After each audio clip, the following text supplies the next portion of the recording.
Portland officials holding a news conference today. The city bracing for dueling protests this weekend by far-right and Antifa activists. The FBI called in to assist local police as an added precaution after violence erupted during demonstrations back in June. That was when a conservative journalist was brutally assaulted while covering the story. Portland Mayor Ted Wheeler joins us now. Mayor, good morning to you. What is your message to anyone who is planning to protest violently there this weekend? Our message is a simple one. We are unified as a city. We're opposed to violence.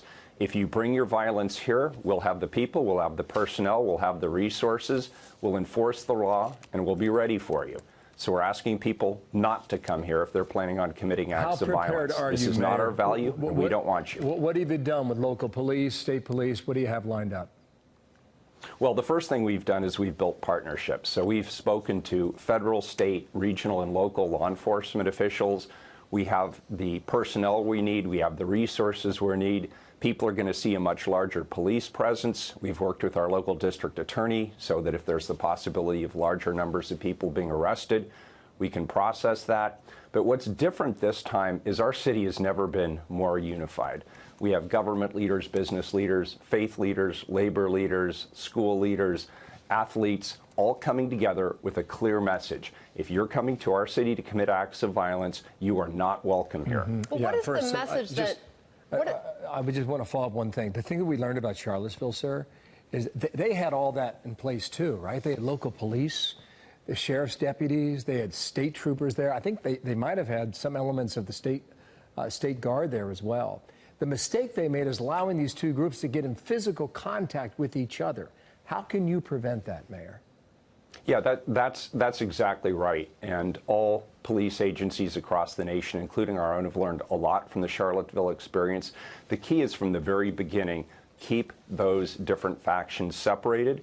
Give people the space they need to exercise their right to assembly and their right to First Amendment rights, as long as they're being peaceful. But we're going to keep people separated. We're going to make sure that we use personnel and other tactics to keep that separation.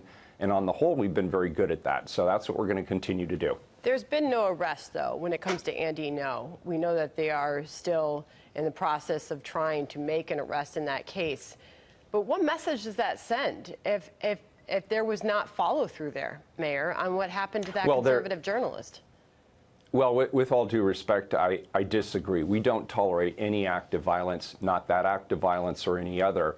And the police are investigating, and they are following up on leads.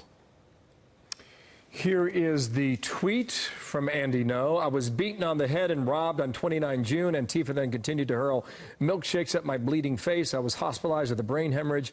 There still hasn't been a single arrest by Portland police. I guess on that point, there are cameras everywhere that capture that incident, sir.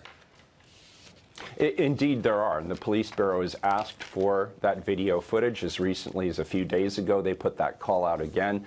They have photographs of some of the individuals that they believe were the perpetrators.